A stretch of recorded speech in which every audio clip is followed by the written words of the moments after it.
अस्सलाम वालेकुम क्लास।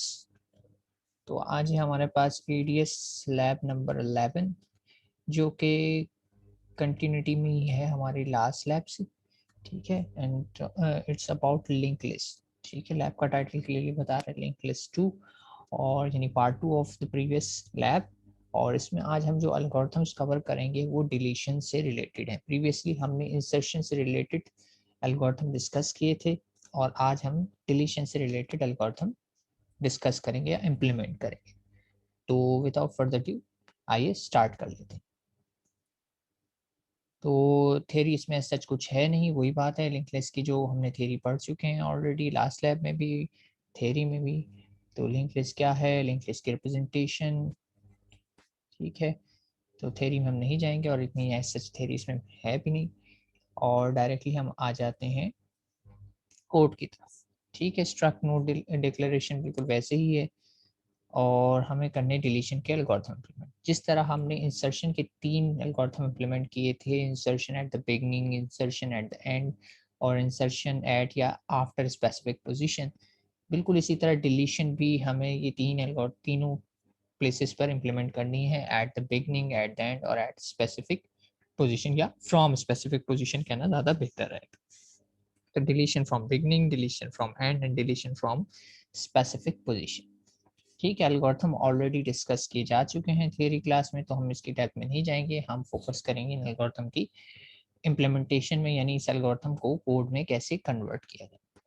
तो सबसे पहले ये जो एल्गोरिथम आपको दिखाई दे रहा है, ये है हमारे पास डिलीशन का एल्गोरिथम फ्रॉम बिगनिंग।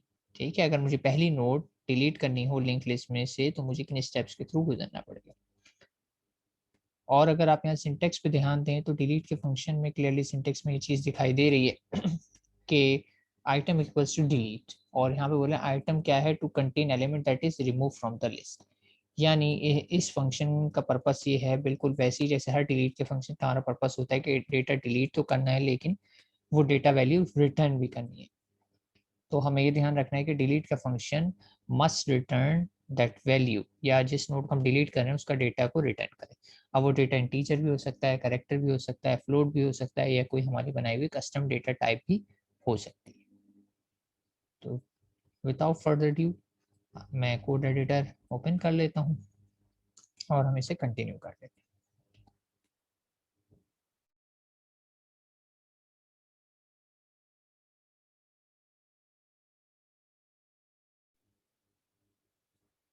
तो लैब चूंकि हमारी है 11, तो मैं यहाँ एक न्यू फोल्डर क्रिएट कर लेता हूँ, लैब 11 नेम दे देता हूँ।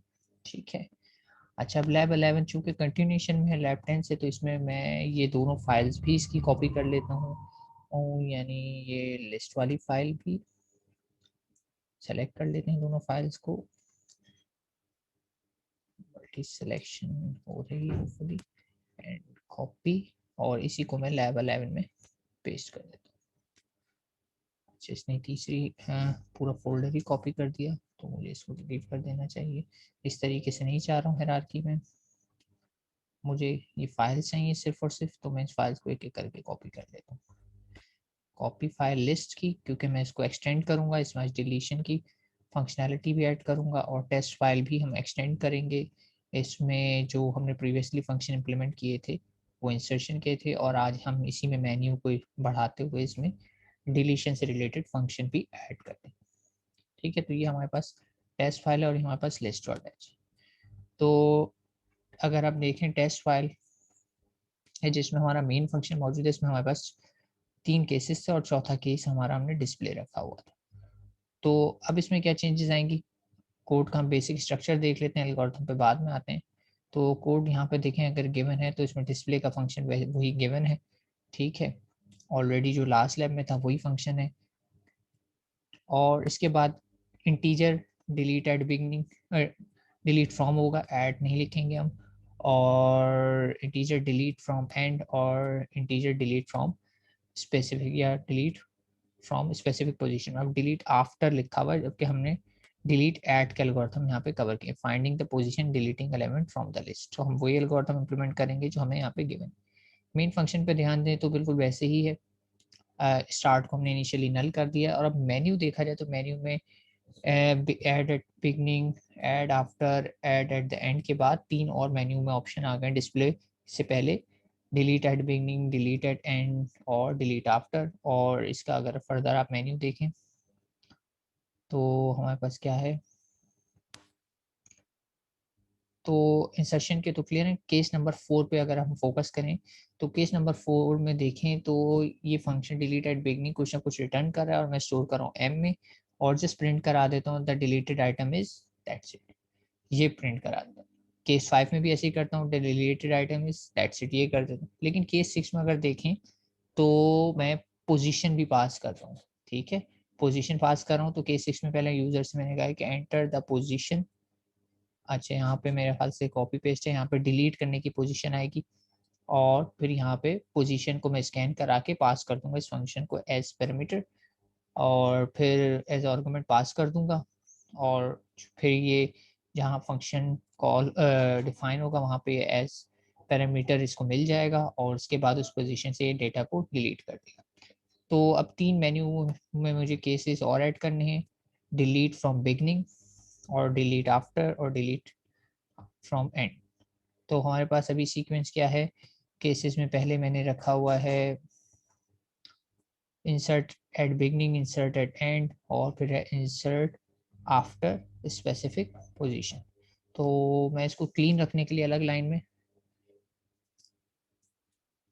मूव कर लेता हूँ, यानी कोड हमारा ज़्यादा एक लाइन में होगा तो फिर ये फिर वहाँ पे रीड करना मुश्किल होगा। तो ये पोजीशन आ गई, ठीक है। पोजीशन के बाद मैं यहाँ पे से लाइन गैप भी हटा लेता हूँ, और फ्रंट को थोड़ा सा आप लोगों के लिए कर देता हूँ बड़ा, ठीक है, ये भी हम क्लोज कर देते हैं। तो ये होपफुली आपको दिखाई दे रहा होगा। और फिर केस नंबर 4 जो है मेरे पास क्या हो गया, इंसर्ट के बाद क्या हो बजाय क्या हो गया, डिलीट, डिलीट, और ऐड नहीं आएगा, यहाँ पे फ्रॉम आएगा, और यहाँ पे भी डिलीट फ्रॉम, और सिमिलरली यहाँ पे भी डिलीट फ्रॉम,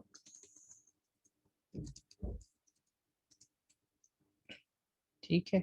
मैनुअल में थोड़ा सा इसमें कोड में टाइपो है, तो वो भी साथ साथ सही करते जा रहे हैं। और चूंकि केसेस 1 2 3 तो ऊपर कवर हो चुके हैं, तो ये केसेस कौन से होंगे, 4 5 6 एंड लास्ट में डिस्प्ले का हमारे पास मेन्यू ऑप्शन है, वो है 7, ठीक है। मेन्यू मैंने एडजस्ट कर दिया। अब मेन्यू में मुझे केसेस भी अपडेट करने, केसेस में सिर्फ ही मेरे पास 3 है, 4 है। अच्छा, डिस्प्ले को मैंने चेंज करके कहाँ ले गया हूँ, 7 पे, यानी लास्ट पे, तो 7 कर देता हूँ, और बीच में इंट्रोड्यूस कराता हूँ केसेस। तो केस कौन सा है मेरे पास, केस, क्योंकि करेक्टर इनपुट ले रहा हूँ तो केस 4। और केस 4 में मुझे क्या करना है, सिंपली एक आइटम रिटर्न होकर आएगा। अब आइटम रिटर्न होकर आएगा, मैं किसी में भी स्टोर कर सकता हूँ, मेरे पास ऑलरेडी एक वेरिएबल डिक्लेयर आइटम नाम का, मैं इसी में सेव करा लेता हूँ, ठीक है। तो मैं क्या करूँगा, यहाँ पे लिख लेता हूँ simply item equals to delete, ठीक है। और हम वही कन्वेंशन यूज कर सकते हैं, बस फ्रॉम, और इसका नाम होगा PEG, IN शायद रखा था लास्ट टाइम हमने नेम में, सिर्फ बिगिन रखा था, तो वही करते हैं। और ये फंक्शन चूंकि कोई पैरामीटर नहीं लेगा, आर्गुमेंट नहीं लेगा, दैट्स इट। और यहाँ पे मैं सिंपली एक प्रिंटफ स्टेटमेंट डाल देता हूँ कि element %d has been deleted from the list, that's it। बस मुझे ये करना है। और यहाँ पे मैं लाइन चेंज भी दे देता हूँ, बिफोर भी आफ्टर भी, क्लीनर रिप्रेजेंटेशन के लिए, दैट्स इट। यहाँ पे करते हैं मुझे ब्रेक। केस 4 बिगनिंग कहा गया, सिमिलरली मुझे केस 5 भी है, तो मैंने ओप्स शिफ्ट ऑल्ट एंड ये केस 5 बना लिया। और केस 5 में बस मुझे नाम चेंज करना है, बाकी सब कुछ वैसे रहेगा, डिलीट फ्रॉम बिगिन की बजाय डिलीट फ्रॉम एंड कर देंगे, ठीक है, और सिमिलरली केस 6 भी है। तो केस 6 में बस मुझे थोड़ी सी एक एडिशनल लाइन ऐड करनी पड़ेगी, शिफ्ट ऑल्ट, ठीक है ये आ गया। और केस 6 में है मेरे पास डिलीट फ्रॉम स्पेसिफिक पोजीशन, ठीक है। डिलीट आफ्टर था, डिलीट स्पेसिफिक, चलें पोजीशन हटा देता हूँ, काफ़ी डिस्क्रिप्टिव नेमिंग हो रही है। और इसको मुझे पास करना होता है पोजीशन, ठीक है। अब इसको चूंकि मुझे पोजीशन पास करना है तो मुझे पोजीशन यूजर से इनपुट लेना है। ये लाइन भी हमारे पास ऊपर मौजूद है, हम यहीं से कॉपी कर लेते हैं। ये पोजीशन वाला कोड यहाँ से ले लिया, एंटर द पोजीशन। बस यहाँ पे फर्क क्या आएगा, इंसर्शन के तहत मैं कहूँगा enter the position for deletion, तो मैं एंटर द पोजीशन फॉर नहीं, ऑफ कर दें, position of deletion. Keep in mind position यहाँ पे हमारी 1 से स्टार्ट होगी। तो पोजीशन इनपुट लिया एंड पोजीशन को पास कर दिया। तो मेन फंक्शन में सिर्फ ये 3 केसेस ऐड हो गए हमारे पास कि मैंने केस 4 में ऐड किया। देखिए बिल्कुल सिंपल सा है, आइटम डिलीट होगा, बिगनिंग से वो आ जाएगा और मैं डिस्प्ले करा दूंगा आइटम डिलीट हो गया, एलिमेंट जो भी था डिलीट हो गया है। अब आप बताएं बिगनिंग से हुआ है, बताना चाहते हैं बता दें, कोई फ़र्क नहीं पड़ता। डिलीशन में भी फ्रॉम एंड भी ऐसे ही है, लेकिन पोजीशन वाले में मैंने पहले यूज़र से पोजीशन पूछी। और आप चाहें तो यहाँ पे चेक लगा सकते हैं, वही बात कि पोजीशन जो है हमेशा ग्रेटर देन 0 होनी चाहिए, ठीक है। क्योंकि हमारी काउंटिंग इसमें हम 1 से स्टार्ट करते हैं तो ये होनी चाहिए। इसमें फ़िलहाल मैं उन चेक्स पे नहीं जा रहा, आप लोगों के लिए छोड़ता हूँ एक्सप्लोर करने के लिए कि आप इस प्रोग्राम को मज़ीद रोबस्ट कैसे बना सकते हैं कि यूज़र कोई अनएक्सपेक्टेड इनपुट कर दे तो इसको फिर भी आपका प्रोग्राम क्रैश नहीं होना चाहिए और सही काम। तो ये चीज़ आप पे छोड़ता हूँ कि आप इसको कैसे कैटर करेंगे, लेकिन ये सिंपलेस्ट बिल्कुल बेसिक फंडामेंटल इम्प्लीमेंटेशन आपके सामने। तो केस 6 ये आ गई, ठीक है, डिलीट फ्रॉम स्पेस। तो हमारा मेन फंक्शन कंप्लीट। अब चलते हैं असल कोड की तरफ जहाँ पे हमें लिंक लिस्ट में एल्गोरिथम इम्प्लीमेंट करते हैं। लिंक लिस्ट का स्ट्रक्चर ऑलरेडी हमारे पास क्रिएटेड है, इंसर्शन के फंक्शन इसमें गिवन है। अब मुझे जो फंक्शन इम्प्लीमेंट करने हैं वो है डिलीशन। डिस्प्ले का फंक्शन भी इसमें गिवन है, हमें डिस्प्ले पे जाने की ज़रूरत नहीं है। तो हम चलते हैं डायरेक्टली डिलीशन के फंक्शन। और डिलीशन के फंक्शन का जैसे कि बताया सिंटेक्स क्या है, इंट, अच्छा इसको क्लोज कर देते हैं, इंट हमारे पास आ गया और डिलीट फ्रॉम बिग, ये नाम दिया था हमने, ठीक है। और ये फंक्शन कुछ भी इनपुट नहीं लेगा, इसका काम है सिर्फ रिटर्न करना। अब इसको इम्प्लीमेंट करना है तो हम साथ साथ क्या करते हैं, अपना एल्गोरिथम रख लेते हैं वन साइड, और वन साइड में हम ये रख लेते हैं एल्गोरिथम हमारा डिलीट फ्रॉम बिगनिंग का, क्योंकि ये वाला ये डिलीट फ्रॉम एंड है, ये डिलीट फ्रॉम। तो ये एल्गोरिथम आ गया हमारे पास, थोड़ा जूम कर लेता हूँ बेटर, ठीक है। अब आप साइड बाय साइड देख सकते हैं ये एल्गोरिथम है और इसको मैं स्टेप बाय स्टेप कन्वर्ट करूँ।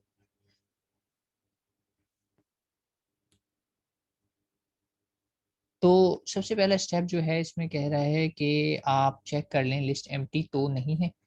तो अब इसको चेक करने का तरीका वही है कि अगर स्टार्ट नल है तो मैं कह दूंगा लिस्ट इज एम्प्टी। अब ये तो हर मर्तबा पॉसिबल है कि लिस्ट एम्प्टी हो, तो आप चाहें तो इस लॉजिक को, इफ वाली लॉजिक को आप हर फंक्शन में सेपरेटली इंप्लीमेंट करें, या एक फंक्शन ही बना दें जो सिर्फ ये चेक करे चेक एम्प्टी, और उस फंक्शन को आप हर मर्तबा डिलीशन से पहले कॉल कर सकते हैं, ठीक है। तो आप एक सेपरेट फंक्शन भी बना सकते हैं, लेकिन फिलहाल मैं साथ साथ ही लिख देता हूँ एल्गोरिथम में। मैं चेक कर लेता हूँ कि भाई इफ स्टार्ट चूंकि ग्लोबल वेरिएबल है तो स्टार्ट को चेक किया, अगर तो वो नल है, नल इज स्पेशल कीवर्ड जिसका मतलब होता है नथिंग। तो यहाँ पे मुझे काम करना है कि एक मैसेज देना है और वही बात है यहाँ से एल्गोरिथम फंक्शन से रिटर्न करना है। तो मैसेज क्या देना है, printf के वही बात है list is empty. List is empty का मैसेज मैंने पहले भी दिया था, आई थिंक डिस्प्ले में दिया था, बिल्कुल डिस्प्ले में दिया था लिस्ट इज एम्प्टी। तो ये लाइन मैं यहीं से कॉपी कर लेता हूँ और यहाँ पे लिख लेता हूँ, ठीक है, क्योंकि जब आप लिस्ट में कुछ ना कुछ डिलीट करने जा रहे हैं तो you have to make sure कि लिस्ट में कोई डेटा हो। और ये हमने गार्ड क्लॉज में कर दिया, यानी अगर ये केस ट्रू हो गया तो मेरा फंक्शन आगे प्रोसेस नहीं करेगा और यहीं से रिटर्न कर देगा। और अगर ऐसा नहीं होता है तो फिर आता हूँ मैं नॉर्मल इम्प्लीमेंटेशन की तरफ। अब मुझे डिलीट करना है एलिमेंट। तो अगर इफ़ यू रिकॉल कि मुझे कोई भी डेटा डिलीट करना होता है तो मैं क्या करता हूँ, एक टेम्पररी पॉइंटर क्रिएट करता हूँ और डेफिनेटली उसकी डेटा टाइप भी क्या होगी, सेम एज वही जो कि सारे हमारे डेटा टाइप्स हैं पॉइंटर की, यानी नोड। तो मुझे एक पॉइंटर क्रिएट करना है नोड, ठीक है, नोड मेरी डेटा टाइप का नाम पॉइंटर, और उसको नाम दे दिया मैंने टेम्प, ठीक है। और इनिशियली मुझे इसको रखना पड़ता है स्टार्ट के बराबर, क्योंकि लिस्ट में स्टार्टिंग करनी है तो टेम्प से ही होगी। मतलब पहला पॉइंट जो है वो किसके पास होता है, एड्रेस स्टार्ट पॉइंटर के पास। तो note temp equals to start, ठीक, ये हो गया। दूसरा काम मुझे ये चेक करना है, अब चूंकि मैं बिगनिंग से डिलीट कर रहा हूँ तो मुझे ये चेक करना पड़ता था कि लिस्ट में एक एलिमेंट है या एक से ज्यादा है, क्योंकि अगर एक एलिमेंट है उसको मैंने डिलीट कर दिया तो लिस्ट हो जाएगी मेरी एम्प्टी। और लिस्ट एम्प्टी का क्राइटेरिया ये है कि फिर मुझे स्टार्ट को सेट करना पड़ता है नल से, यानी स्टार्ट इक्वल्स नल मींस एम्प्टी लिस्ट, कुछ नहीं है लिस्ट में, कोई एलिमेंट नहीं। लेकिन अगर ऐसा नहीं है तो फिर मुझे, अगर मैं पहली नोड को डिलीट कर रहा हूँ तो मुझे जो प्रेजेंट यानी एट प्रेजेंट सेकंड नोड है उसको फर्स्ट बनाना पड़ेगा, क्योंकि एग्जिस्टिंग फर्स्ट तो निकल जाएगी लिस्ट से। तो नई फर्स्ट कौन सी बनेगी, जो इस वक्त सेकंड है। तो उस सूरत में मैं क्या कर देता हूँ, स्टार्ट इक्वल्स टू स्टार्ट का नेक्स्ट, यानी स्टार्ट इस वक्त अगर पहली नोड को पॉइंट कर रहा है तो मैं स्टार्ट नेक्स्ट करूंगा तो वो अगली नोड को पॉइंट करना शुरू कर देगा, मजीद स्टार्ट नेक्स्ट करूंगा तो वो अगली को पॉइंट करना शुरू कर देगा। तो सिंपली मुझे करना है start equals to start next. या आपको याद होगा मैंने बताया था कि इफ एल्स को मैं चाहूँ एक ही लाइन में लिख सकता हूँ, और वो लाइन क्या थी कि मुझे सिंपली क्या कर देना है, मैं इफ एल्स चेक नहीं करता और कर देता हूँ स्टार्ट इक्वल्स टू स्टार्ट की नेक्स्ट फील्ड। और ये मैंने क्यों बताया था पॉसिबल है, क्योंकि अगर देखा जाए तो अगर लिस्ट में जाहिर सी बात है कि एक ही एलिमेंट है तो उस केस में मेरे पास स्टार्ट के नेक्स्ट फील्ड में मौजूद ही नल होता है, ठीक है, क्योंकि वही मेरी फर्स्ट नोड है वही मेरी लास्ट नोड है। तो मैं इन दोनों केसेस को एक साथ मर्ज करके इस स्टेटमेंट से भी लिख सकता हूँ, मुझे दो मरतबा लिखने की जरूरत नहीं है। तो ये मैंने जैसे कि बताया था इंसर्शन के एल्गोरिथम में भी सिंगल लाइन लिखी जा सकती है, तो इसमें भी लिखी जा सकती है, ठीक है। तो मैंने लिस्ट तो अपडेट कर ली, पहला काम मैंने क्या बताया था, लिस्ट को अपडेट करना है, ठीक है। नहीं, स्टेप्स सीक्वेंस ये थी, पहले टेम्पररी पॉइंटर क्रिएट करना है और उससे उस नोड को पॉइंट करा देना है जिस नोड को आप डिलीट करना चाहते हैं। देन आपने लिस्ट के पॉइंटर्स को अपडेट करना है। स्टेप नंबर 3, आपने उस नोड में से डेटा को निकाल लेना है किसी टेम्पररी वेरिएबल में, जिस डेटा को आप जिस नोड को आप डिलीट करने वाले। और स्टेप नंबर 4, फाइनली उस डेटा को रिटर्न कराना है और नोड को फ्री कराना है। तो यहाँ पे वैसे 5 स्टेप्स ही लिखे हुए हैं, लेकिन डिलीशन के एल्गोरिथम में इन जनरल ही 5 स्टेप्स आप परफॉर्म करेंगे। तो उन 5 स्टेप्स को आपको रिकॉल करा देता हूँ। पहला स्टेप ये है कि एक टेम्पररी पॉइंटर क्रिएट करना है और उसको किसी तरीके से उस लोकेशन पे पहुंचाना है जिस नोड को आप डिलीट करने वाले हो। इस केस में चूंकि वो पहली नोड है तो टेम्प इक्वल्स टू स्टार्ट लिखना काफी है। दूसरा काम, आपको अपनी लिस्ट के पॉइंटर को एडजस्ट करना है, सही करना है, ठीक है। ये मेन स्टेप है, ठीक है। ये दो स्टेप्स मेन है कि टेम्पररी को किसी तरीके से वहां पहुंचाएं जहां से आपको नोट डिलीट करनी है, और अपनी लिस्ट के पॉइंटर्स को अपडेट करना है, ठीक है। ये दो मेन स्टेप्स हैं, ये हमेशा चेंज होंगे, और उसके बाद के 3 स्टेप हमेशा सेम ही रहेंगे। और वो क्या है कि आपने टेम्पररी पॉइंटर जिस जिस नोट को डिलीट करें वहां से डेटा रिट्रीव करें, टेम्प को फ्री कराएं और डेटा को रिटर्न कराएं। ये रिकरेंट स्टेप्स हैं, ये हमेशा ऐसे ही रहेंगे। तो चूंकि मैंने दो काम अचीव कर लिए हैं, लिस्ट के पॉइंटर भी अपडेट कर लिए हैं और टेम्प को वहां पे पहुंचा दिया जहां से डिलीट करना है, तो अब सिर्फ एक काम रह जाता है कि मैं एक आइटम नाम का वेरिएबल क्रिएट करता हूं और उसको कर देता हूं सिंपली टेम्प की डेटा फ्री, क्योंकि मुझे डेटा निकालना है। डेटा निकल गया, अब मैं ये फ्री करा सकता हूँ किसको, चूंकि ऊपर आपको याद होगा कहीं ना कहीं मैंने इसी फाइल में आपका जो है नोट क्रिएट की होगी, तो मेमोरी एलोकेशन हुई है, और मेमोरी एलोकेशन आप देख रहे हैं न्यू नोट करके होती गई है। अब मुझे इस जगह पे फ्री कराना है, लेकिन इस वक्त मैं फ्री किसको कराऊंगा, टेम्प को कराऊंगा, क्योंकि टेम्प के पास उस नोट का एड्रेस है जिसे मैं फ्री कराना चाहता हूँ। तो इस वक्त किसे मैं फ्री कराना चाह रहा हूँ, टेम्प को फ्री कराना चाह रहा हूँ। तो मैंने फ्री करा दिया टेम्प। हालांकि यहाँ पर इस स्टेज में मैंने टेम्प को कोई मेमोरी एलोकेट नहीं कराई, ठीक है, लेकिन फ्री टेम्प क्यों लिख रहा हूँ, क्योंकि टेम्प को मैंने कोई वैलिड नोड प्रोवाइड कर दी है बाय डूइंग दिस। तो इससे टेम्प के पास पहली नोड है, तो अब मैं टेम्प को यूज करते हुए उस नोड को फ्री करा रहा हूँ। तो ये फ्री टेम्प हो गया। और इसका सिंपली मुझे स्टेप लिखना है, रिटर्न आइटम। और ये आइटम जब रिटर्न होगा तो जाके मेन फंक्शन में जो मैंने लिखा था उस वेरिएबल के अंदर सेव हो जाएगा, ठीक है, उस वेरिएबल के अंदर सेव हो जाएगा। तो रिकॉल कर लेते हैं एक दफा। मैंने पहला काम वही किया, एक टेम्पररी पॉइंटर लिया और उसको उस नोड पे पॉइंट करा दिया जिसे मैं डिलीट करना चाहिए। मैंने लिस्ट के पॉइंटर को अपडेट कर दिया। और फिर ये स्टेप रिपीटेटिव है। और रिपीटेटिव स्टेप्स क्या हैं कि डेटा को आप निकाल लें और किसी टेम्पररी वेरिएबल में स्टोर कर लें। मैंने आइटम नाम के वेरिएबल में स्टोर किया।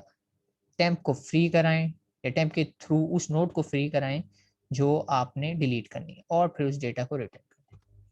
ठीक है, सो फार सो गुड। इसको मजीद आगे बढ़ाने से पहले टेस्ट कर लेते हैं। सेव किया और मैं इस प्रोग्राम को रन करता हूँ। और यहाँ पे कह रहा आ रहा है कहीं हमने कुछ गलती की है, रिटर्न। अच्छा ठीक है, यहाँ पे चूंकि ये फंक्शन डिलीट वाला कोई ना कोई वैल्यू रिटर्न कर रहा है, तो यहाँ पे मैं इसको कोई नेगेटिव नंबर रिटर्न करा देता हूँ, इससे जो मेरे डेटा का पार्ट नहीं है, वही वाला इशू। क्योंकि अब एक वैलिड नंबर रिटर्न करना है, तो मैंने ज्यूम कर लिया वो नंबर जो मेरे से डेटा सेट का पार्ट नहीं। और फिर यहाँ पे आके इसने वही वाले एरर देना शुरू कर दिए जो इसकी आदत है। चले कोई मसला नहीं है। Let me do it once again। Execution format error, बिला वजह का एक एरर आ रहा है। देख लेता हूँ कोई हमने कोई गलती तो नहीं करी है इसमें। डिलीट मेन टेस्ट, मेन में केसेस केस 4 5 केस 4 5, ठीक है। अच्छा, टेस्ट करने के लिए अभी मैं इस प्रोग्राम को पहले टेस्ट कर लेता हूँ जो हमने पिछली मरतबा रन किया था लैब 10 का। अगर ये रन हो जाएगा तो वो भी रन हो जाएंगे। ठीक है, ये तो रन हो रहा है। कंट्रोल सी कर देते हैं, इसको कट करते हैं, लैब 11 की टेस्ट फाइल को रन करते हैं और फिर चेक करते हैं कोई इशू है इसमें। हाँ, इसमें एक इशू है डिलीट फ्रॉम स्पेसिफिक। अच्छा, इशू वही है कि मैंने अभी तक इन फंक्शन की इम्प्लीमेंटेशन नहीं की, ठीक है, तो ये इम्प्लीमेंटेड नहीं है, तो डिलीट फ्रॉम एंड और इस पे एरर है। तो इसका तरीका सिर्फ ये, मैं इसकी डमी बॉडी बना के छोड़ देता हूँ और फिर ये इशू नहीं आएगा। तो क्या है हमारे पास, INT डिलीट फ्रॉम एंड, और ये डमी फंक्शन बना के हमने छोड़ दिया। और फिर INT डिलीट फ्रॉम स्पेसिफिक, और ये फंक्शन में एक पोजीशन आएगी तो INT POS, और इसको भी हमने डमी करके छोड़ दिया। तो अब हमारे पास ये कंपाइलेशन एरर नहीं आएगी। तो इसको टेस्ट पे आए दोबारा से और रन किया।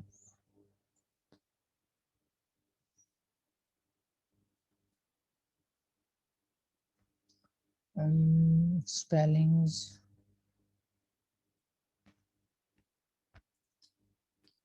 स्पेलिंग्स देख लेते हैं एक मरतबा। INT POS, INT POS,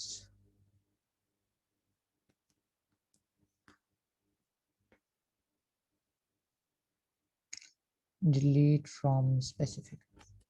अच्छा, मैं लिस्ट में क्या नाम दिए, डिलीट फ्रॉम PECIFIC, और यहाँ पे टेस्ट में क्या नाम दिए मैं, मेरे को दोबारा से नहीं कर लेता हूँ वरना कंफ्यूजन है। डिलीट फ्रॉम एंड, और इधर भी टाइप ना हो कोई, तो डिलीट फ्रॉम स्पेसिफिक, ठीक है। Position position position, let's run again. In position test dot c में रीडेक्लेरेशन। अच्छा, रीडेक्लेरेशन का मतलब ये है कि जो पोजीशन का है केस 6 में भी डिक्लेयर दोबारा हुआ है कह रहा है, और केस 3 में डिक्लेयर दोबारा हुआ, तो इसको दो दो मरतबा ट्रीट कर रहा है। तो इसका तरीका ये है कि मैं इसको यहाँ से भी हटा देता हूँ और वहाँ से भी हटा देता हूँ और एक मरतबा टॉप पे लिख देता हूँ। मुझे लगा था कि केसेस अलग हैं और केसेस अलग में ये शायद स्कोपिंग में नहीं आएगी, लेकिन इसको स्कोप में ले लें। तो ये पोजीशन का वेरिएबल मैं टॉप पे ले जाके लिख देता हूँ, आइटम और पीओएस। ठीक है, अब ये शून्य आएगा रीडेक्लेरेशन का। ठीक है, तो मेन्यू हमारे पास आ गया है। इंसर्ट का मेन्यू हम ऑलरेडी टेस्ट कर चुके हैं, एक और मरतबा टेस्ट कर लेते हैं, इनपुट करके देखते हैं। इंसर्ट एट बिगनिंग में मैंने से इंसर्ट किया 1 और एंटर एलिमेंट टू इंसर्ट, यहाँ का 10 ले लेते हैं। ठीक है, इंसर्ट हो गया, मैं क्विट नहीं कर रहा। फिर से मैंने एक और एलिमेंट इंसर्ट करने का कहा गया, मैंने 2 इंसर्ट करने का कहा 20। तो 2 एलिमेंट मैंने फिलहाल इसमें इंसर्ट कर दिए। डिस्प्ले करा के हम ये चीज़ देख भी लेते हैं कि है 10 और 20 2 एलिमेंट इसमें मौजूद है। अब अगर मैं डिलीट फ्रॉम बिगनिंग का फंक्शन, जो कि मैंने अभी तक सिर्फ बिगनिंग का इम्प्लीमेंट किया है, उसे कॉल करता हूँ, यानी मैं केस 4 दबाता हूँ, तो ये 10 को डिलीट कर देगा। और ये देखते हैं कि करता है कि नहीं। मैंने 4 सेलेक्ट किया, अच्छा एलिमेंट 74711104 हैज बीन डिलीट। अच्छा अब ये क्या है, इसको भी देख लेते हैं कि क्या मसला है, इसने ये अजीब सी चीज़ हमें क्यों रिटर्न करी है। अच्छा तो ये क्या रिटर्न हो गया, इसके लिए हम चलते हैं वापस कोड पे और कोड में जाते हैं अपने डिलीट फ्रॉम बिगनिंग वाले फंक्शन पे। Item equals to temp dot data, temp equals to start, start equals to null, temp एक पॉइंटर था, फ्री टेम्प हो गया, रिटर्न आइटम। अच्छा इसके लिए हमें वही वाली बात है कि इसको डिबग करना पड़ेगा, इसमें एक बग है और बज़ाहिर मैं उस बग को आइडेंटिफाई नहीं कर पा रहा कि क्या है। चलिए एक और कोशिश करते हैं, देखते हैं डिस्प्ले में क्या आता है। डिस्प्ले में तो सही आ रहा है, इसका मतलब सिर्फ प्रिंटिंग का इशू है, कहीं मैंने प्रिंटिंग करते हुए गड़बड़ की है और मैंने जो प्रिंट कर दिया है वो एड्रेस प्रिंट कर दिया, क्योंकि डेटा तो डिलीट हो गया। रिटर्न आइटम यहाँ से हुआ है, ठीक है, आइटम रिटर्न होके चला गया इस फंक्शन से। इस फंक्शन में इंट लगा हुआ है, डिलीट फ्रॉम बिगनिंग भी लगा हुआ है। टेस्ट में जाके देखते हैं कि प्रिंटिंग के वक्त तो हमने कोई गड़बड़ नहीं करी है। टेस्ट फोर एलिमेंट, अच्छा देखें अब गड़बड़ है ना हमारे पास, हमने ये तो बताया नहीं कौन सा एलिमेंट डिलीट कर रहे हैं। परसेंट डी की जगह बताया तो है नहीं कि आइटम आएगा, तो ये लाइन हम भूल गए थे, ये गड़बड़ है। तो ये आइटम यहाँ पे लिख दिया। सिमिलरली ये आइटम मुझे यहाँ पे भी लिखना चाहिए कि मैं जो चीज़ यहाँ पे प्रिंट कराना चाह रहा हूँ वो क्या प्रिंट कराना चाह रहा हूँ, तो मैं यहाँ पे आइटम प्रिंट कराना चाह रहा हूँ। तो it's a silly mistake at my and कि मैंने बताया ही नहीं भी प्रिंट क्या कराना है, बस परसेंट ही डाल के छोड़ दिया, तो ये आ गई मिस्टेक। ओके हो गई होपफुली। इसको क्विट करता हूँ, दोबारा से रन करता हूँ और फिर दोबारा देखते हैं। ठीक है, फिर दोबारा इसमें कुछ मैं डेटा इंसर्ट करता हूँ 10, दोबारा से इंसर्ट करता हूँ 20, डिस्प्ले करा के वेरीफाई कर लेते हैं। डेटा है मेरे पास 20 10। अच्छा मैंने बिगनिंग में करा दिया तो 20 बिगनिंग में आ गया, सही है। दोनों मरतबा मैंने बिगिन कराया तो 20 बिगिन में आ गया। अब अगर मैं इसमें से डिलीट करता हूँ फ्रॉम बिगनिंग, तो अब इसमें से 20 डिलीट हो जाएगा और प्रिंट हो जाएगा element 20 has been deleted from the list. ठीक है, इसने 20 डिलीट कर दिया, हम वेरीफाई भी कर सकते हैं डिस्प्ले करा कर 20 लिस्ट के अंदर नहीं है, अब सिर्फ 10 रहेंगे। मैं एक और मरतबा डिलीट करता हूँ 4, अब एलिमेंट 10 भी डिलीट हो जाएगा, element 10 has been deleted from the list. मैं एक और मरतबा डिलीशन अब परफॉर्म करूंगा तो आप देखिएगा मैसेज आएगा कि लिस्ट इज एम्प्टी, क्योंकि अब लिस्ट में कोई एलिमेंट है नहीं। तो डिलीशन पे क्या मैसेज आ रहा है, लिस्ट इज एम्प्टी। और वही वाली बात मैंने 999 जो रिटर्न कराया था, एक ऐसा एलिमेंट जो कि मैंने सपोज कर लें, क्योंकि मेरी फंक्शन की मजबूरी थी, क्योंकि फंक्शन को लाजमी कुछ ना कोई इंटीजर वैल्यू रिटर्न करनी है, तो मैंने उसको एक ऐसा इंटीजर रिटर्न करा लिया जो ये बता दे कि मेरा जो है डेटा लिस्ट एम्प्टी है और तो कोई डेटा डिलीट नहीं होगा। तो मैं एक और काम कर सकता हूँ इस प्रोग्राम को मज़ीद स्मार्ट करने का तरीका ये है कि से यहाँ पर अगर रिटर्न होता है डेटा, मैं सिर्फ एक केस में करूँगा, बाकी आप लोग ट्राई कर लीजिएगा। मैं ये प्रिंट मैसेज सिर्फ उसी सूरत डिस्प्ले कराऊंगा इफ आइटम की वैल्यू जो है नॉट इक्वल्स टू -999। ठीक है, इससे क्या होगा, इससे ये होगा कि ये प्रिंट का स्टेटमेंट सिर्फ उसी वक्त प्रिंट होगा जब मेरी वैल्यू है जो है 999 ना हो, वरना ये नहीं होगा। तो ये भी रन करके देख लेते हैं। यहाँ से प्रोग्राम को करता हूँ क्विट, क्योंकि मैं नहीं चाह रहा कि अगर लिस्ट में डेटा नहीं है तो ये खामखाई जो है ये वाला मैसेज प्रिंट करे 999। तो एक और मरता रन कर लेते हैं। 110 आ गया, 1 ये 2 कर लेते हैं और ये 20 आ गया। ठीक है, डिस्प्ले करके देख लेते हैं। 10 20 आए में डिलीट करता हूँ, पहला एलिमेंट डिलीट करूंगा तो 10 डिलीट होगा, दूसरा एलिमेंट डिलीट करूंगा तो एलिमेंट 20 डिलीट हो जाएगा। अब लिस्ट एम्प्टी है और अगर मैंने 4 प्रेस किया तो सिर्फ लिस्ट इज एम्प्टी का मैसेज आएगा और वो नीचे वाली line element -999 has been deleted नहीं आएगी, क्योंकि मैंने मेन फंक्शन में स्पेशल चेक लगा दिया और ये चेक यही बता रहा है कि ये मेरा एम्प्टी का केस है। तो एम्प्टी के केस में मैं इसको प्रिंट नहीं कराऊंगा, लेकिन अदर देन एम्प्टी कुछ भी होगा तो मैं ये वाली लाइन प्रिंट करवा दूंगा। और ये -999 मैंने एक सपोज वैल्यू ले ली कि ये एम्प्टी का केस रिप्रेजेंट कर रही है। ठीक है, तो हमारा फंक्शन सो फार सो गुड काम कर रहा है। कोड छोटे मोटे बग थे वो हमने रिजॉल्व कर लिए। तो हम बाकी दोबारा से चलते हैं सेकंड डिलीशन के फंक्शन की इम्प्लीमेंटेशन की तरफ, और वो है डिलीट फ्रॉम एंड। तो इसको फिर से मैं एल्गोरिथम की तरफ ले आता हूँ। यहाँ पे किसी को कंफ्यूजन है क्लास, कोई कंफ्यूजन कोई क्यूरी तो आप लोग पूछ सकते हैं, यहाँ पर कोई मसला तो नहीं। जब तक आप क्यूरी कर रहे हैं मैं दूसरे एल्गोरिथम की तरफ चलता हूँ जिसका नाम है डिलीशन फ्रॉम एंड। अच्छा, डिलीशन फ्रॉम एंड का मतलब है लास्ट नोड डिलीट होगी और सेकंड लास्ट नोड अपडेट होकर लास्ट नोड बन जाएगी। तो सेकंड लास्ट नोड को चूंकि मुझे लास्ट नोड बनाना है तो उसके नेक्स्ट पॉइंटर में मुझे नल करना पड़ेगा, क्योंकि लास्ट नोड की पहचान ही यही होती है कि उसके नेक्स्ट पॉइंटर में नल वैल्यू। ये वाला एल्गोरिथम थोड़ा सा ट्रिकी है। इसमें ट्रिकी बात क्या है कि मैं लास्ट नोड को डिलीट तो कर दूं, कोई मसला नहीं, मुझे लास्ट नोड पे जाना आता है, मैं वही वाली बात है temp equals to temp next करता करता करता लास्ट नोड पे पहुंचूं और लास्ट नोड को फ्री भी करा दूं, लास्ट नोड में से डेटा भी निकालूं। लेकिन ट्रिकी पार्ट ये है कि मैं सेकंड लास्ट नोड के नेक्स्ट में नल कैसे करूं। तो ट्रिकी पार्ट इज कि सेकंड लास्ट नोड के नेक्स्ट में नल कैसे करूं। क्यों क्यों क्यों मुश्किल है ये बात, क्योंकि मेरे पास अगर मैं लास्ट नोड पे खड़ा हूं तो मुझे नहीं पता कि सेकंड लास्ट नोड का एड्रेस क्या है, क्योंकि सिंगली लिंक्ड लिस्ट में सिर्फ एक पॉइंटर होता है जो कि सिर्फ ये बताता है कि अगली नोड कौन सी है, अगली नोड का एड्रेस क्या है। पिछली नोड का एड्रेस की कोई इंफॉर्मेशन एज सच नहीं। तो ये एक प्रॉब्लम है इसमें, या यही इसको सॉल्व करने के लिए एक ट्रिक रिक्वायर्ड है कि मुझे किसी तरीके से पिछली नोड का एड्रेस पता होना चाहिए। लास्ट नोड का तो पता ही होगा, सेकंड लास्ट पता होना चाहिए।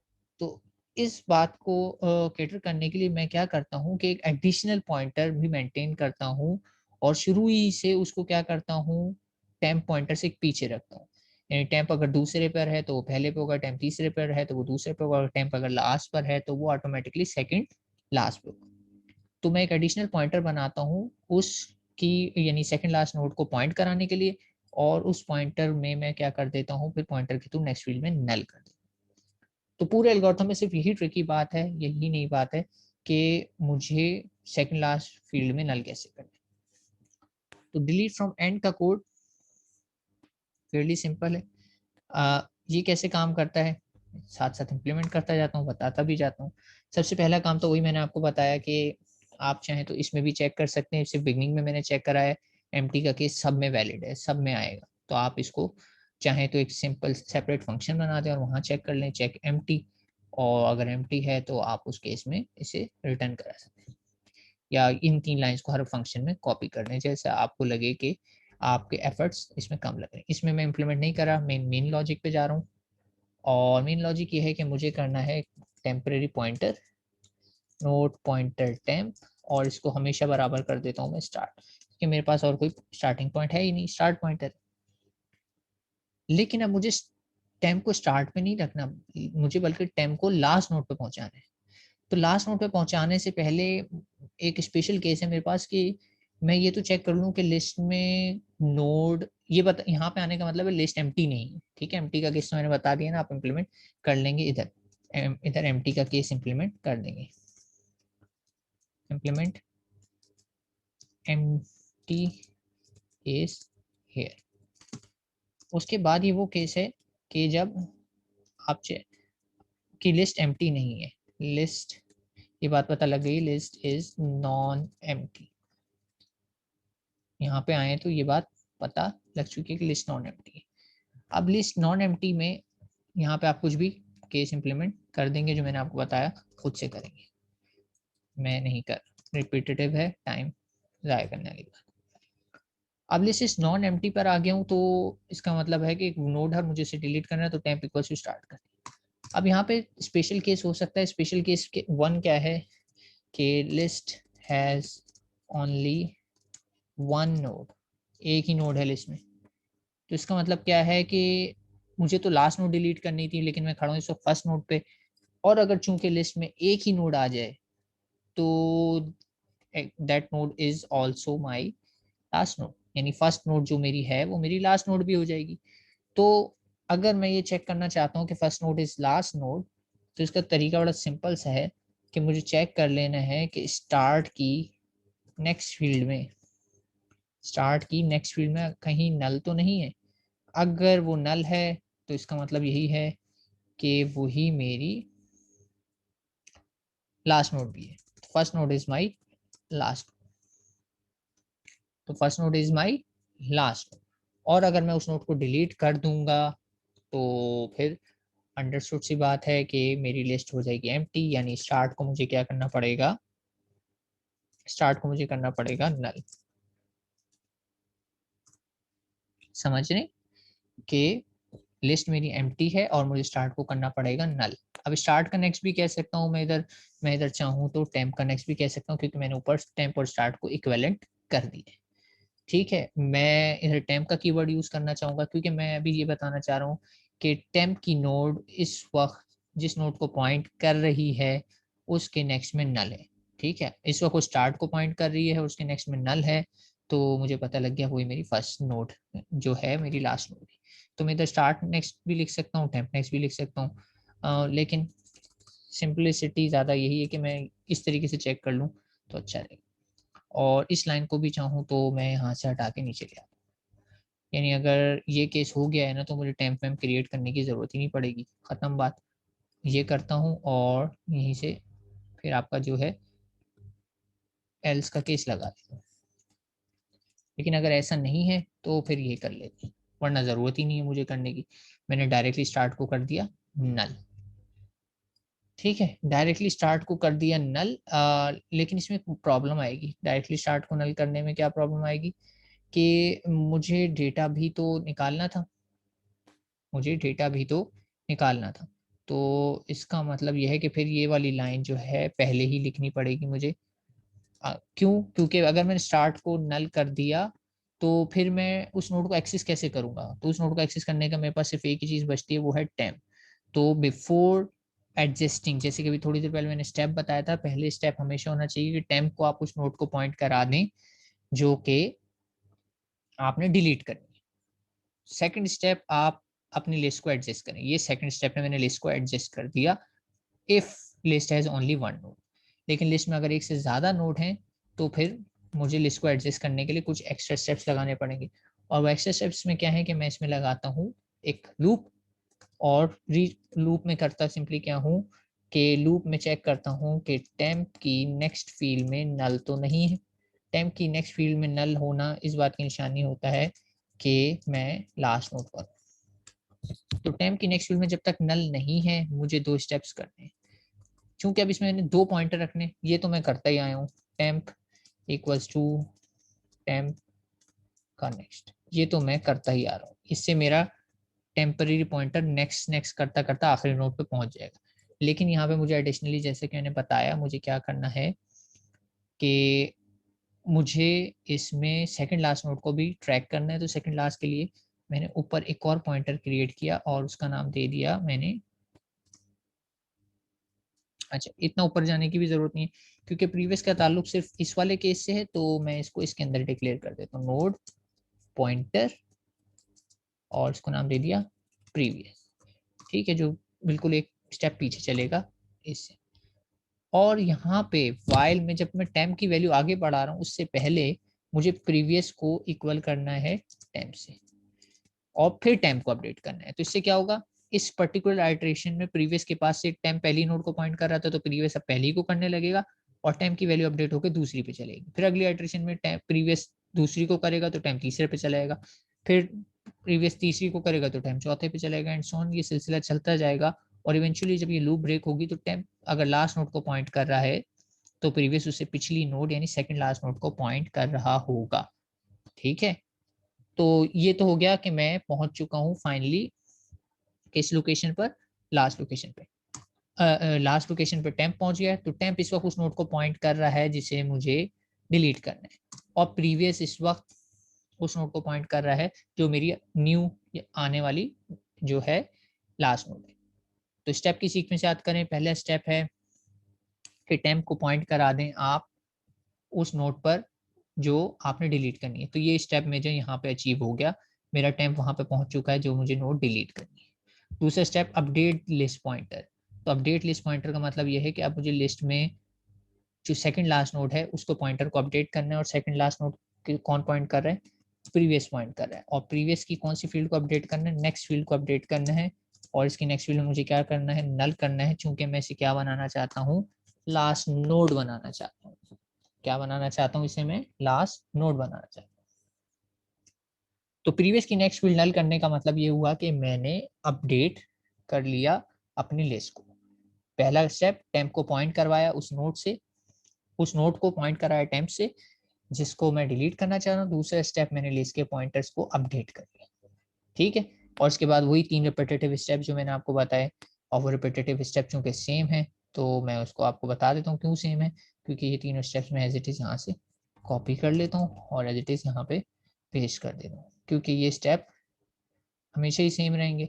और ये स्टेप इफ हो या एल्स हो, दोनों सूरतों में होंगे, तो इनको मैं इफ एल्स के बाहर रखता हूँ। तो मैं क्या करूंगा, एक आइटम नाम का वेरिएबल क्रिएट करूंगा, टेम्प में से डेटा निकाल लूंगा। अब हो सकता है वो टेम्प में से डेटा इसकी वजह से आए, अब हो सकता है वो टेम्प में से डेटा इसकी वजह से आ जाए, दोनों सिचुएशन हो सकती है। केस 1 हुआ तो यहाँ से आ जाएगा, लेकिन एल्स वाला केस हुआ तो टेम्प की वैल्यू अपडेट होते होते यहाँ पहुंच जाएगी। दोनों सूरतों में टेम्प में से मैंने डेटा निकाला, फ्री करा टेम्प को और आइटम को रिटर्न करा दिया। और मैंने यहाँ पे प्रीवियस को फ्री नहीं कराया है, और मैंने यहाँ पे लिखा हुआ भी होगा एल्गोरिथम में क्लियरली कि डोंट फ्री प्रीवियस। प्रीवियस वाली नोट को मुझे डिलीट नहीं करना, सिर्फ और सिर्फ टेम्प वाली नोट डिलीट होगी, क्योंकि प्रीवियस में तो मेरी एक्चुअली लास्ट नोट एग्जिस्ट करती है। ठीक है, तो ये हो गया हमारे पास सेकंड एल्गोरिथम। स्टेप्स वही हैं, आप टेम्प को पॉइंट कराएं उस जगह पे जहाँ पे से आपको डेटा डिलीट करना है, अपडेट करें अपनी लिस्ट को। केस 1 में अपडेट ऐसे होगा क्योंकि एक ही नोट थी वही डिलीट हो जाए तो स्टार्ट नल हो जाएगा, यानी एम्प्टी लिस्ट हो जाएगी।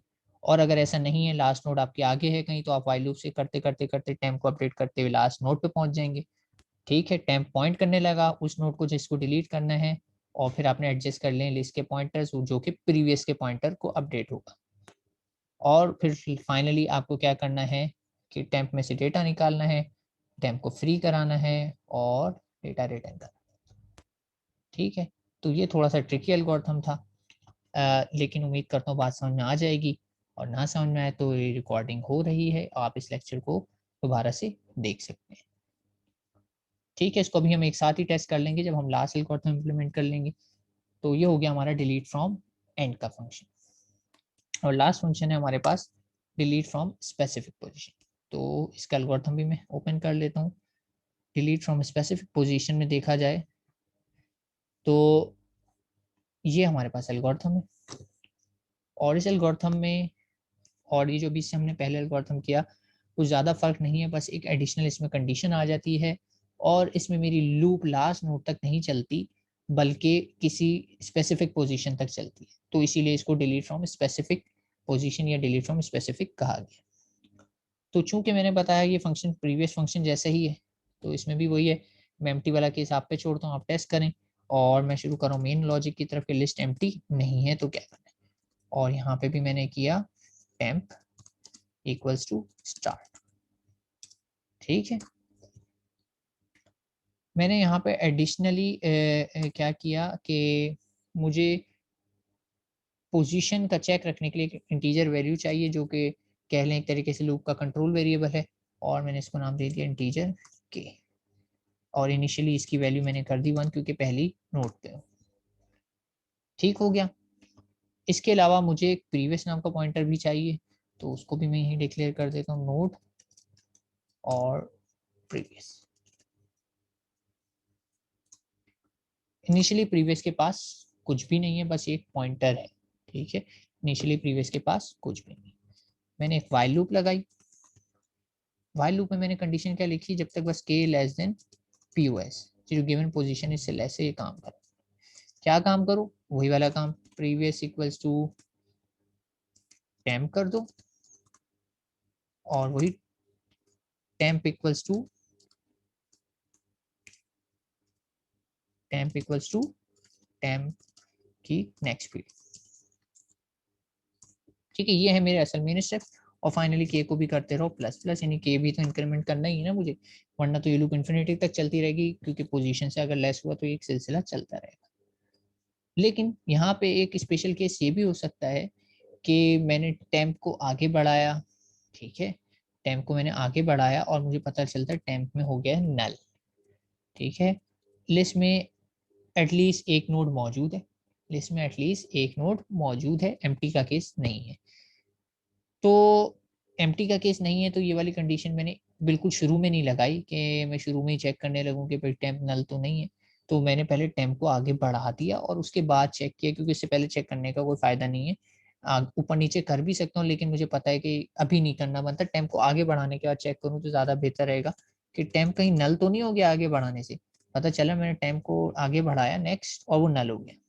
अगर वो नल हो गया है तो इसका मतलब ये है कि लिस्ट में एलिमेंट ही कम है, जो एलिमेंट में डिलीट करना चाह रहा हूँ वो लिस्ट में एग्जिस्ट ही नहीं करता या उससे कम एलिमेंट है। तो इस केस में बस मैं एक प्रिंटफ मैसेज दूंगा, और चूंकि ब्रेक भी करना है तो मैं इसको राउंडेड ब्रैकेट में कर लेता हूँ, सॉरी इसको ब्रेसिस में कर लेता हूँ। और ब्रेसिस में करने के बाद क्या करना है, मुझे सिर्फ मैसेज देना है कि प्रिंट एफ, या मैसेज को मैं ऊपर से ले आता हूँ, एग्जैक्टली जो लिखा था लिस्ट एज लेस देन वाला मैसेज जो इसमें था, वही मैसेज यहाँ पे से आएगा और यहाँ पे स्टॉप कर देंगे। तो यही लाइंस यहाँ पे भी आ जाएंगी, बिल्कुल एग्जैक्टली जैसे इंसर्ट एट स्पेसिफिक था वैसे ही डिलीट फ्रॉम स्पेसिफिक पे भी। List has less element than position, ठीक है, वही सेम एरर है जो हमारे पास आ सकता था इंसर्शन में, तो यहाँ पे डिलीशन में भी आ सकता है। और अगर ये एरर नहीं आता है तो सिंपली मैं के को इंक्रीमेंट करूंगा और लूप मेरी अगली आइट्रेशन पर चली जाएगी, ठीक है।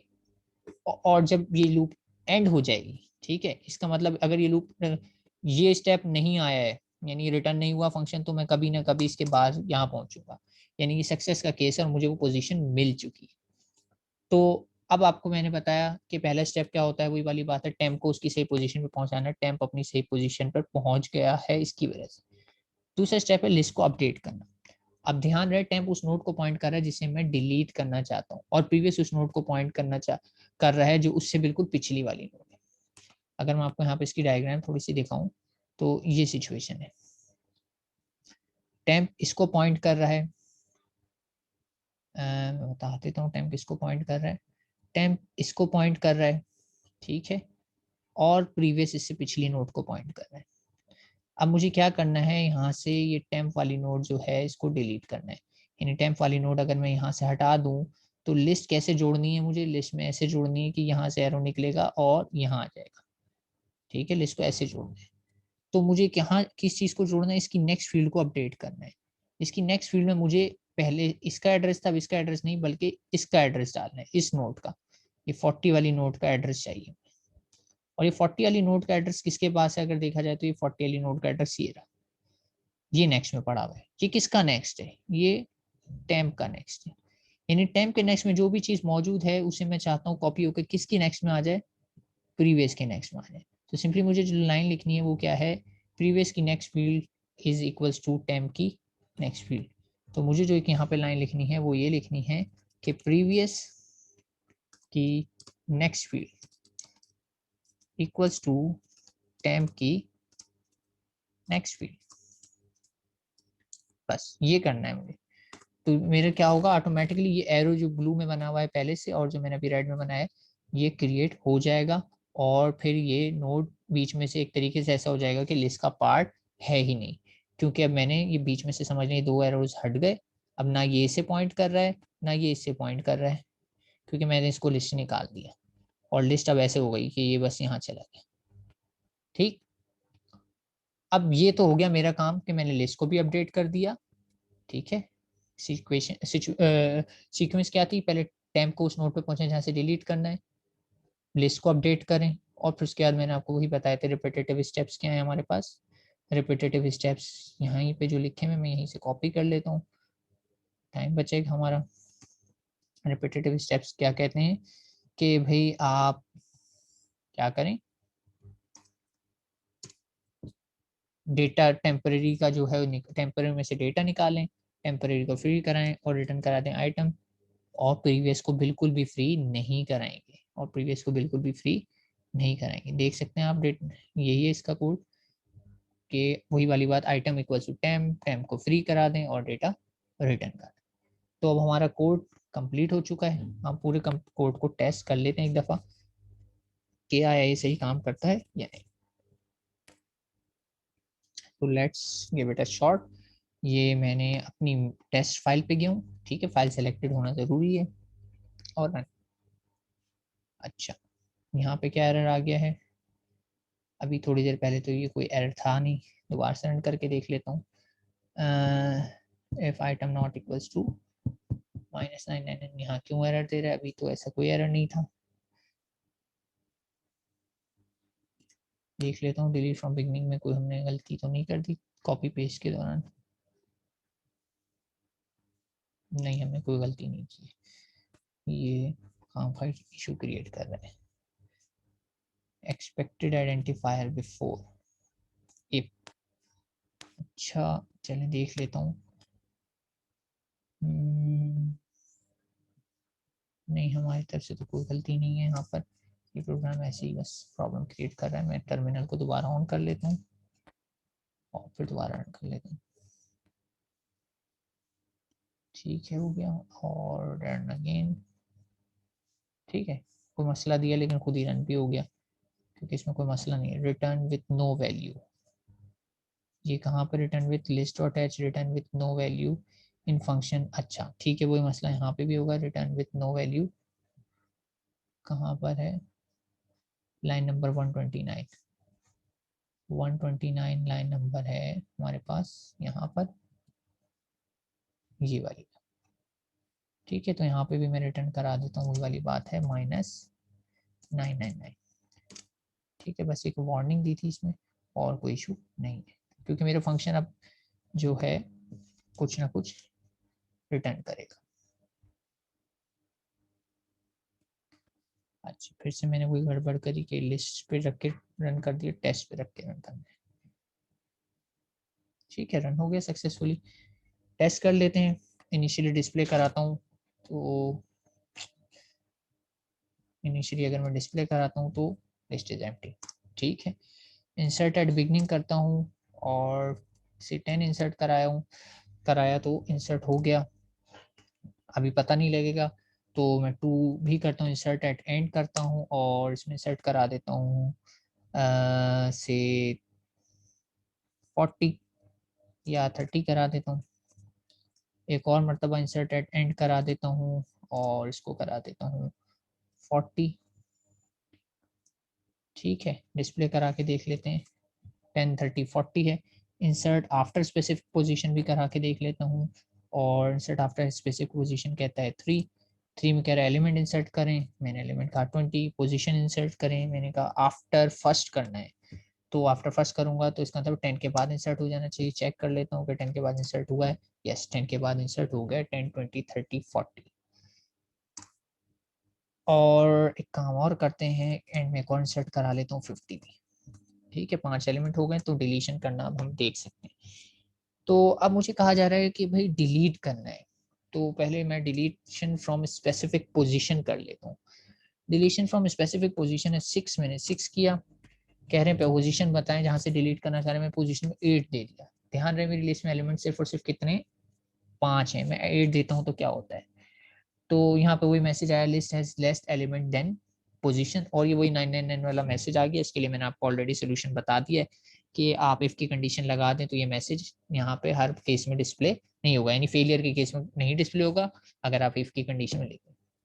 लेकिन ये बात सही है कि इसने केस वर्क कर लिया, 8 से छोटे हैं यानी 8 से कम एलिमेंट हैं लिस्ट में, तो इसने बता दिया लिस्ट हैज लेस एलिमेंट।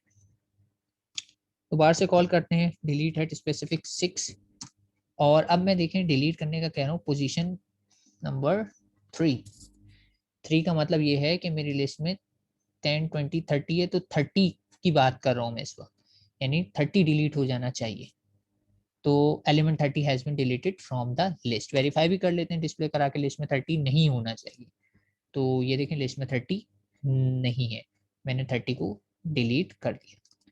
फिर से एक काम करते हैं, डिलीट कर देते हैं फ्रॉम स्पेसिफिक पोजीशन, और स्पेसिफिक पोजीशन के लिए डिलीट करने का क्या है कि मुझे प्रेस करना पड़ेगा 6, और अगर अब मैंने अब 3 प्रेस किया तो क्या होगा 40 डिलीट हो जाएगा। लेकिन अगर मैंने से फोर्थ एलिमेंट भी डिलीट करना चाहता हूँ, तो फोर्थ एलिमेंट है मेरे पास 50, तो आप देखेंगे 50 भी डिलीट हो जाएगा।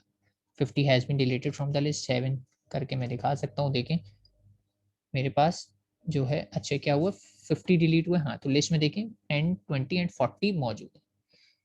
अब अगर मैं डिलीट फ्रॉम बिगनिंग तो टेस्ट कर चुका हूँ, डिलीट फ्रॉम एंड कर दूँ, डिलीट फ्रॉम एंड का मतलब 5, तो इस केस में मेरा 40 डिलीट हो जाना चाहिए। 40 हैज बीन डिलीटेड, वेरीफाई भी कर सकते हैं, ये देखें 40 नहीं है। मजीद अगर डिलीट फ्रॉम एंड करूंगा, डिलीट फ्रॉम एंड करूंगा, तो अब मेरा 20 भी डिलीट हो जाएगा। अब अगर डिलीट फ्रॉम बिगनिंग भी कर दूंगा या डिलीट फ्रॉम एंड भी कर दूंगा, दोनों सूरतों में मेरा 20 डिलीट हो जाएगा। क्यों? क्योंकि लिस्ट में एक ही एलिमेंट है। मैं आपको चेक करके दिखा सकता हूँ कि देखिए मैं इस वक्त भी डिलीट फ्रॉम एंड करूंगा ना, तो एलिमेंट कौन सा है, सिर्फ 10 बचा है, वो डिलीट हो जाएगा। ठीक है, मैंने अभी क्या किया है, डिलीट फ्रॉम एंड किया, अब लिस्ट मेरी एम्प्टी हो गई है। मैं लिस्ट में एक एलिमेंट ऐड कर देता हूँ, 10 ही रख लेता हूँ, और लिस्ट में देखें अब सिर्फ 10 मौजूद है। और अगर मैं अभी डिलीट फ्रॉम बिगनिंग भी करूंगा तब भी 10 डिलीट हो जाएगा, क्योंकि एक ही एलिमेंट है, वही बिगनिंग है, वही मेरा एंड है। तो ये देखें एलिमेंट 10 बिगनिंग से भी डिलीट हो गया, एंड के पॉइंट ऑफ व्यू से भी, क्योंकि जब एक एलिमेंट होगा तो बिगनिंग भी वही है, एंड भी वही है, और दोनों एल्गोरिथम सेम एलिमेंट को डिलीट कर रहे हैं सक्सेसफुली। तो ये हो गया सक्सेसफुल हमारे पास इस प्रोग्राम की वर्किंग। और इसमें आप देख सकते हैं कि हमारे पास कोई इशू नहीं आ रहा, हमारा टूल भी आज सही चल रहा है, बस शर्त है कि हम कोई टाइपिंग मिस्टेक ना कर रहे हो या कोई बग ना इंट्रोड्यूस करा रहे हो। तो ये हो गया हमारा कोड। कोड में किसी को कोई कन्फ्यूजन है तो पूछ सकते हैं,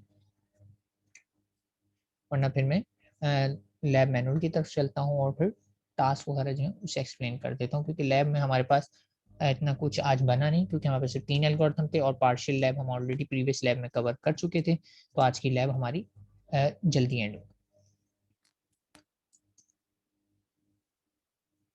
ठीक है जी, तो मैं ज्यूम करता हूँ कि आप लोगों को कोई क्यूरी नहीं है, होती तो आप पूछ लेते डेफिनेटली। तो ये पार्शियल कोड वही लैब का है, इसमें सिर्फ हमने 3 फंक्शन ऐड किए, 3 फंक्शन की इम्प्लीमेंटेशन आई हैं, और 3 फंक्शन का ही हमने मेन मेन्यू में एडिशन कर दिया। और अगर इसके टास्क की बात करें तो इसके टास्क भी प्रीवियस लैब से मिलते जुलते ही हैं, क्योंकि पिछले लैब में जो आपने इंसर्ट किया इस लैब में आप डिलीट करें। तो मैं टास्क पढ़ देता हूँ। टास्क 1 है write a C code to implement the polynomial equation using linked list. ये टास्क ऑलरेडी आप पिछली लैब में इम्प्लीमेंट कर चुके हैं। ठीक है, और कैसे इंप्लीमेंट हुआ है, फर्स्ट टेक, अब आपने इंसर्ट के फंक्शन यूज करते हुए 11 power 4 x power 4 6 power 3 9 power 2 2 power 1 और 1 ये लिस्ट में पहले ऐड कर देना, यानी आपकी लिस्ट इस सीक्वेंस में होनी चाहिए, और असेंडिंग डिसेंडिंग कुछ नहीं है। बस जब आप इंसर्ट ही कर रहे हो ना, तो आपने इस फैशन में करना है कि वो असेंडिंग डिसेंडिंग ऑर्डर में हो। यानी आप जब x की पावर 4 है ना, अगर अब मैं x की पावर 5 ऐड करूंगा या x की पावर 6 ऐड करूंगा, तो वो बिगिनिंग में इंसर्ट होना चाहिए, क्योंकि उसकी पावर बड़ी है। अगर मैं इसे इंसर्ट करता हूँ, एक्स की पावर 6 पहले इंसर्ट करता हूँ, और फिर उसके बाद एक्स की पावर से 5 इंसर्ट करता हूँ, तो वो बिटवीन एक्स की पावर 6 एंड एक्स की पावर 4 इंसर्ट होना चाहिए। ठीक है, तो सॉर्ट करना नहीं है, लेकिन इंसर्शन उस पर्टिकुलर मेथड से करनी है कि वो अपनी करेक्ट पोजीशन पे जाके इंसर्ट। ठीक है, तो ये एक क्वेश्चन आया था मेरे पास, तो उसको मैंने एक्सप्लेन कर। तो खैर इंसर्शन तो हो जाएगी। अब कह रहे हैं उसके बाद data of link list contains coefficient and power variable, user want to update the equation. अब यूजर अपडेट कर दे इस इक्वेशन को और इस फॉर्मेट में लिया, यानी इनपुट में तो वो है, और फाइनली ऐसे हो जाए 6x³ plus 9x² and plus 2x। तो इसका मतलब क्या है कि उसमें से 2 एलिमेंट रिमूव हो गए, और वो कौन कौन से एलिमेंट है, 11x की पावर 4 प्लस 1। यानी आपको बिगनिंग से एक एलिमेंट डिलीट करना है और एक एलिमेंट एंड से डिलीट करना है। तो इससे क्या होगा, deletion from beginning and deletion from end वाले फंक्शन आपने कॉल कर देना है इस पे। Update the link list according to the equation, in link list variables are stored according to highest to the lowest power of x. ये वही बात बता रहे हैं जो मैंने भी आपको बताई। तो इन शॉर्ट इसमें deletion from beginning and deletion from and वाला फंक्शन को इम्प्लीमेंट करने की बात की जा रही है। लैब टास्क 2 की बात करें तो write a program to implement deletion algorithm of link list which delete a node from any specific position. जो तीसरा एल्गोरिथम है वो यहाँ आ गया, ठीक है। तो आप चाहें तो इसी एग्जांपल में इम्प्लीमेंट कर दें, या जो अभी मैंने करके बताया है वही वाला एल्गोरिथम आपका लैब टास्क हो जाएगा, ठीक है। फ्रीडम है क्योंकि लिंक लिस्ट की कोई बाउंडिंग नहीं रखी है, इंटीजर हो कैरेक्टर, तो आप किसी भी एग्जांपल में करके दिखा सकते हैं। होम टास्क की बात कर ली जाए तो write a program to implement deletion algorithm of link list which deletes all node having even number position. अच्छा, ये सवाल थोड़ा सा इंटरेस्टिंग है। इसमें क्या कहा जा रहा है कि एक लिंक लिस्ट बनाए और उसमें फिर आप एक डिलीट ऑल का फंक्शन बनाए। यहाँ पे तो हमने बनाया ना delete from beginning, delete from and, एक स्पेशल प्रोग्राम का फंक्शन है डिलीट ऑल इवन। और ऑल इवन कह लें, डिलीट ऑल, उसका काम क्या है, इवन नंबर ऑफ पोजीशन से डिलीट कर दे। यानी जैसे ही मैं इस फंक्शन को कॉल करूं तो इस लिस्ट में क्या होगा, node number 2, node number 4, node number 6, node number 8, node number 10, node number 12 and so on, सारे इवन नंबर वाली नोड्स डिलीट हो जाए, यानी आधी लिस्ट इसमें डिलीट हो जाएगी। लेकिन डिलीट होने वाली नोड्स हमेशा पोजीशन जो है इवन पे आएंगी। समझने बात, यानी position 2, position 4, position 6, position 8 and so on, ठीक है। तो आपने इस तरह का डिलीट ऑल का एक फंक्शन बनाना है। तो इस पर थोड़ा सा ब्रेनस्टॉर्म कीजिएगा, सोचिएगा कि कैसे ये हो सकता है। और ये बिल्कुल सोचिएगा क्योंकि इस तरह के फंक्शन एग्जाम में भी आ सकते हैं, ठीक है, कि कैसे किया जाए। होम टास्क 2 क्या है, a simple real life example is a train starts with engine, then coaches follow. Here each coach is connected to its next coach except first and last, ठीक है। We can add coach or delete the coach. If you have to go to the last coach, you have to go through all coaches. If any coach starts malfunctioning, so the coach can be removed, ठीक है। In term of programming, consider coach body as node value. Give a name to every coach. Example, express coach 1. अच्छा, ठीक है। इसमें क्या कह रहे हैं कि आपको नोट की बॉडी में नेम्स देने, ठीक है। पहली कोच का नाम से एक्सप्रेस कोच 1, दूसरी का नाम एक्सप्रेस कोच 2, तीसरे का नाम express coach 3 and so on. And connectors are linked to the next node, और नेक्स्ट तो वैसे ही है, ठीक है। यानी इसका मतलब है कि इसमें टीचर के बजाय आपको स्ट्रिंग या करेक्टर एरे का डेटा रखना है। Write a C code to implement deletion of coaches at the end of the linked list, but before deletion you have to insert coaches first.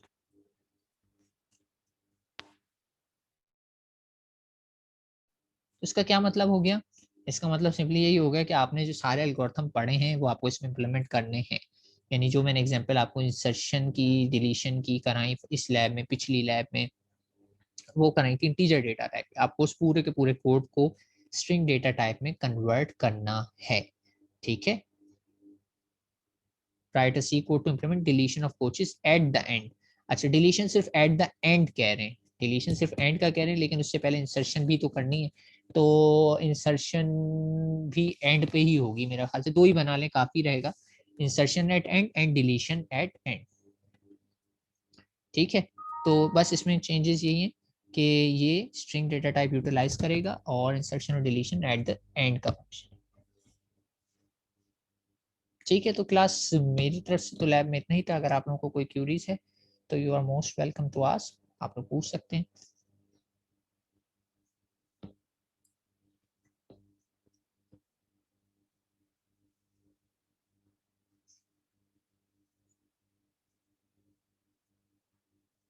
तो shall I conclude the lab if you have no queries?